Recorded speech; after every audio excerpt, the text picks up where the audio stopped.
Hello guys, welcome to the second video on the subject computer networks. And so let's begin. So the topics that I've marked in green I have already covered in the first video. You can check it out. And this is the second video. We have already completed 10 questions on this subject. Now we will start with question number 11. So the question 11 is explain the similarities and differences between bridge and router in detail. Similarities between bridges and routers are both bridges and routers are network devices used for interconnecting networks or network segments. They examine the destination address of incoming data packets to determine the appropriate forwarding path. Both devices can enhance network performance and facilitate efficient data transmission. So basically दोनों की similarities ये हैं कि वो connection form करती हैं different network devices के. वो हमारा जो data आ रहा होता है sender से वो examine करती है और best path find करती है receiver के पास data send करने के लिए. और इसी तरीके से वो हमारा network performance भी enhance करती है और efficient data transmission facilitate करता है. दोनों के दोनों bridges and routers. Difference between them are layer of operation. तो bridges operate in data link layer. ये बहुत important चीज़ें होती हैं. कौन सा डिवाइस कौन सी लेयर पे ऑपरेट करता है, ये वाइवा क्वेश्चंस में बहुत ज़्यादा पूछा जाता है. आपसे आपका एग्जामिनर पूछ सकता है कि ब्रिजेस कौन से लेयर में ऑपरेट करते हैं, राउटर्स कौन से लेयर में ऑपरेट करते हैं, एक्सेट्रा. लेयर्स अभी हम आगे पढ़ेंगे. बहुत बहुत बहुत इंपॉर्टेंट टॉपिक है. whereas routers operate at the network layer, that is layer 3. This means that bridges make forwarding decisions based on MAC addresses while routers make decisions based on IP addresses. ये important topic, ये important point है. Broadcast handling. Bridges forward broadcast packets to all connected segments while routers do not forward broadcast packets by default. Routers use network protocols such as Internet Control Message Protocol to manage control network traffic. So basically bridges जो होते हैं वो हमारे जो network data packets होते हैं वो broadcast कर देते हैं, वो सबको भेज देंगे. और routers जो होते हैं वो हमारे network protocols use करते हैं. Network segmentation. Bridges connect network segments within a single network and create a larger bridged network. Routers connect networks with different network addresses and can perform network segmentation, allowing for the creation of multiple subnetworks. तो जो हमारे routers होते हैं वो allow करते हैं हम multiple sub networks बनाने के लिए. वेराज जो हमारे ब्रिजेस होते हैं वो लार्जर ब्रिज नेटवर्क कनेक्ट बनाते हैं. ये पॉइंट इंपॉर्टेंट है. तो हमारे ब्रिजेस लार्जर ब्रिज नेटवर्क बनाते हैं, whereas routers multiple sub networks बनवाते हैं. Protocol handling. Bridges are transparent to network protocols and do not inspect the contents of data packets. Routers, on the other hand, examine the packet headers and make routing decisions based on routing tables and network protocols. Addressing. Bridges use MAC address, ये अभी हमने ऊपर पढ़ा था, to forward data packets within local area network. Router use IP addresses. Scalability. Routers are designed to handle larger scale routing tasks and can connect multiple networks across different geographical locations. Bridges are more suitable for smaller networks or LANs. तो bridges जो होते हैं वो small network create करने के लिए होते हैं और routers जो होते हैं वो larger scale routing के लिए use होते हैं. So let's move on to the 12th question. Differentiate between FDM, TDM and WDM. These are different types of multiplexing that are covered in this subject.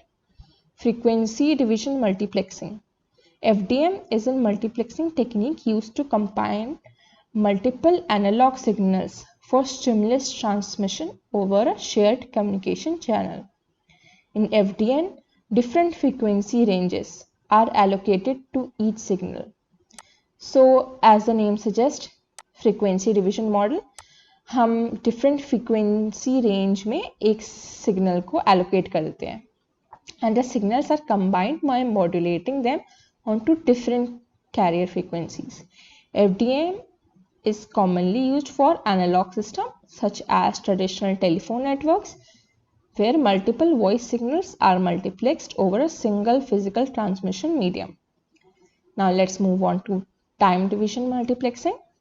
Like frequency FDM में frequency divide की थी, time division में time divide होगा, wavelength division में wavelength divide होगा, as simple as that. TDM is multiplexing technique used to combine multiple digital signals into a single transmission channel by dividing the channel into discrete time slots. In TDM, each signal is allocated a specific time slot, and the signals are transmitted sequentially.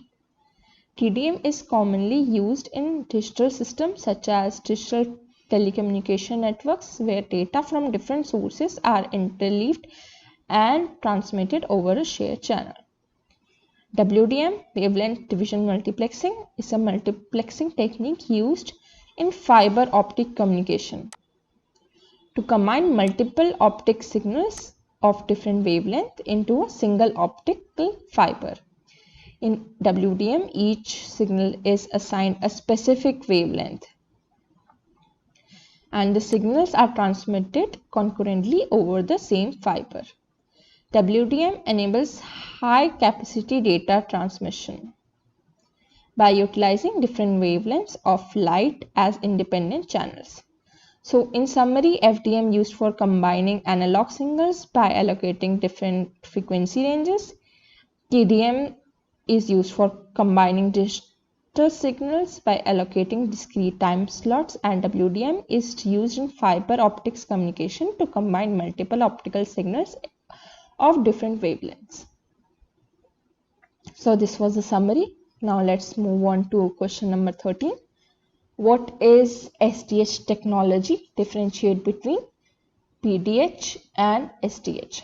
So we can see SDH stands for Synchronous Digital Hierarchy, which is a standardized digital communication technology used in telecommunication networks to provide high speed,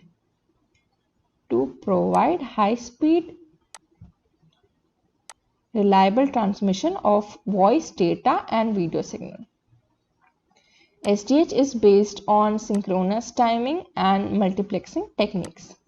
PDH stands for Plesio-Chronous Digital Hierarchy, which is an older digital communication technology that was used before SDH. PDH is also based on synchronous multiplexing but lacks the precise synchronization capabilities of SDH.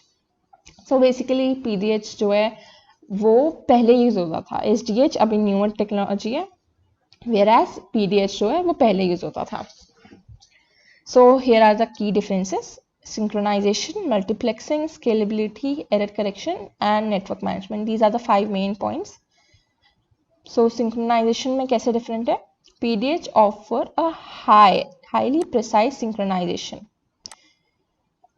through the use of master clock and distributed synchronization information across the network, whereas PDH on the other hand has less precise synchronization and relies on individual clocks at each network element. Multiplexing में कैसे different होते हैं? SDH uses a fixed hierarchical structure for multiplexing different data rates into standardized containers called synchronized transport modules. PDH uses a less flexible multiplexing structure and is based on Plesio-Chronous multiplexing, which means that signals are synchronized but not perfectly aligned. Scalability. SDH offers better scalability and it supports a wide range of data rates, including higher speeds by using different levels of STM containers. So PDH has limited scalability, whereas SDH offer a better scalability. And error correction, SDH incorporates advanced error correction techniques to ensure high reliability and fault tolerance in transmission of data, whereas PDH has less sophisticated error correction capabilities. Network management, SDH provides comprehensive network management capabilities, including performance monitoring, fault detection, and remote management, whereas PDH has limited network management capabilities. Overall, SDH has become the preferred technology for digital transmission due to its superior synchronization, flexibility, scalability, and network management capabilities compared to PDH. So basically, SDH technology better है हर तरीके से, synchronization, multiplexing, scalability, error correction, and network management. और PDH जो है वो inferior है हर points पे. तो of course SDH technology आजकल use होती है. So let's move on to the 14th question. This is according to me the most important question of this subject. या तो ये आपके मिड टर्म में आएगा या इन टर्म में आएगा और ये पक्का आएगा, और जब आपके वाइवास भी होंगे उसमें भी आपसे एक ना एक क्वेश्चन लेयर्स के बारे में पूछा ही जाएगा, या फिर आपसे पूछ लेंगे डिफरेंट डिवाइसेस कौन से लेयर्स में ऑपरेट होते हैं. मतलब ये सबसे इम्पोर्टेंट क्वेश्चन है. अगर ये कर लोगे तो ऑफ कोर्स बहुत ज़्यादा अच्छे चांसेस हैं ये एग्जाम्स में आने के. Explain OSI reference model in detail. Explain which layer is responsible for data flow and control. Like जैसे ये क्वेश्चन है सेकेंड पार्ट इसका, ऐसे क्वेश्चन आपसे पूछ लेते हैं कि कौन सी लेयर रिस्पॉन्सिबल है अलग अलग फंक्शंस के लिए. और हाँ, so the answer is OSI stands for Open System Interconnection.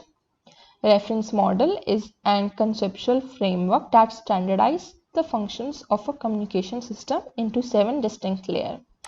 तो बेसिकली इसमें 7 डिस्टिंक्ट लेयर्स होती हैं.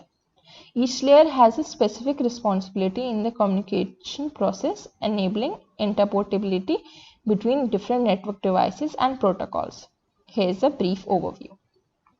So basically 7 layers होती हैं, हर लेयर का अलग फंक्शन होता है, और जैसे ये लेयर लिखी हुई है ना 1 to 7, वैसे ही इनको याद करना है. यू कांट लर्न के फिजिकल लेयर बोल दिया पहले, नेटवर्क लेयर, फिर सेशन लेयर, कैसे भी नहीं बोल सकते.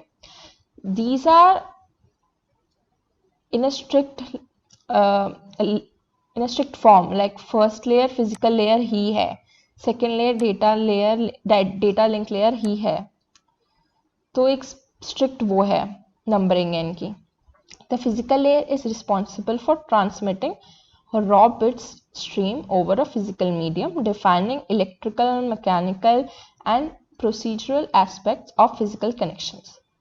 The data link layer provides error-free transmission of data frames between directly connected nodes. It handles framing, error detection, and flow control. The network layer manages network connectivity, addressing, and routing. It ensures the data packets are correctly routed from the source to the destination across multiple networks. So ये जो point मैं mark कर रही हूँ, ये आप हर layer के at least 2 to 3 functions अच्छे से याद कर लेना. The transport layer provides end-to-end delivery, including segmentation, error recovery, and flow control. तो आप ये भी देख सकते हैं कि फ्लो कंट्रोल हमारी डेटा लिंक लेयर भी संभालती है और ट्रांसपोर्ट लेयर भी संभाल सकती है. It ensures reliable and orderly data transfer between the sender and receiver. Session layer establishes, manages, and terminates communication session between applications. It provides mechanism for synchronization, checkpoint, and recovery. The presentation layer handles data representation, translation, and encryption. It ensures the data exchange between application is formatted that can be understood by both. तो basically ये data presentation में help करती है. Like name से आप थोड़ा थोड़ा समझ सकते हैं, बट नेम से याद मत करना क्योंकि वो मुझे पता है, मेरे को हेल्प नहीं किया था, आपको भी नहीं करेगा. Learn these points. So seventh layer is application layer. Application layer interacts directly with the user and provides services for application level protocols. It includes protocols such as HTTP, FTP, SMTP, and DNS. Regarding data and flow control, the transport layer, the fourth layer, is responsible for these functions. It ensures that data is delivered reliably and in the correct order through mechanisms such as acknowledgements, sequence numbering, and cognition control. Flow control manages the rate of data transmission to prevent overwhelming the receiving device. Example, the transport layer protocol that handle data and flow control include TCP, Transmission Control Protocol, and UDP, User Datagram Protocol. ये जो दो हैं ये बहुत important protocols हैं, इसके बारे में हम आगे पढ़ेंगे. ये आपसे वाइवाज में भी पूछा जाएगा, मुझसे पूछा गया था, तो इसको हम आगे ध्यान से पढ़ेंगे.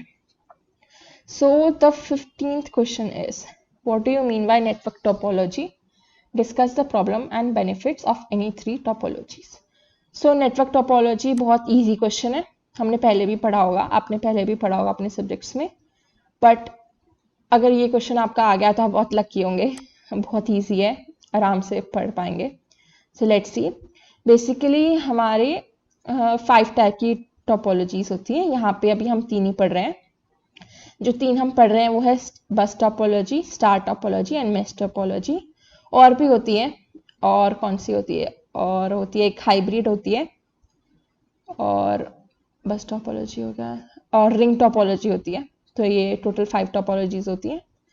3 में हम देखते हैं क्या क्या होता है. Bus topology, all devices are connected to a common communication medium often refer to as a bus और बैकबोन. इसमें प्रॉब्लम और बेनिफिट्स हम देखते हैं. Major problem with bus topology is that if the backbone fails, the entire network can be affected. Additionally, collisions can occur when multiple devices transmit data simultaneously, leading to performance degradation. इसका जो benefit है वो है bus topologies are relatively easy to set up and require less cabling compared to other topologies. They are suitable for small networks with a limited number of devices. And star topology, each device is directly connected to a central hub or switch. ये याद कर लेना, उसकी जो centre उसको है वो क्या बोलते हैं, बैकबोन बोलते हैं. इसमें जो सेंटर डिवाइस होता है उसको हब या स्विच बोलते हैं. The problem with star topology is that it is dependent on the central hub. If hub fails the connected device lose network connectivity. इसका जो बेनिफिट है वो है star topologies provide better performance and fault tolerance compare to bus topology. So basically एक central hub होगा और उससे devices connected होंगे हमारे, तो फॉल्ट टॉलरेंस ज़्यादा इसमें कैसे होता है, कोई एक समझो डिवाइस ख़राब हो गया तो हमारे बाकी सब डिवाइसेस वर्क करते रहेंगे. बट एक जो मेन प्रॉब्लम है वो कि अगर सेंट्रल डिवाइसेस ही ख़राब हो गया हमारा तो हमारे जो बाकी उससे कनेक्टेड डिवाइसेस का कनेक्शन ही चला जाएगा सबका एक दूसरे से. So the third one is mesh topology. Every device is connected to every other device. तो like mesh मतलब जाला होता है, like एक जाल बन जाता है जिसमें हर डिवाइस एक दूसरे से कनेक्टेड होता है. The problem with it is बहुत ज़्यादा कॉम्प्लेक्स केबलिंग हो जाएगी, कॉस्ट, उसके कारण हमारा कॉस्ट भी बढ़ जाएगा. और as the number of devices increase the number of connection grow exponentially. मतलब जैसे एक डिवाइस कनेक्ट बढ़ेगा, सोचो कितने डिवाइसेस, कितने कनेक्शंस बढ़ाने पड़ेंगे हमें. इसका जो बेनिफिट ये है, mesh topology offers high reliability and fault tolerance. Since multiple paths होते हैं, एक डिवाइस के हर डिवाइस से कनेक्शन होते हैं, तो अगर एक डिवाइस खराब हो भी गया तो बहुत सारे अदर पाथ होंगे जिससे हम डेटा ट्रांसफर कर पाएंगे. They can handle heavy network traffic and provide direct connection between devices, minimising the latency. So हमने इस वीडियो में 5 क्वेश्चंस कर लिए हैं and I don't want to make these videos long, so हम अभी यहीं पे ख़त्म करते हैं. नेक्स्ट वीडियो में हम आगे के क्वेश्चंस करेंगे. So thank you so much for watching and let's continue the subject. And do tell me कुछ अच्छा लगे, कुछ बुरा लगे, कुछ भी. And any questions, I am there to help. Thank you so much for watching.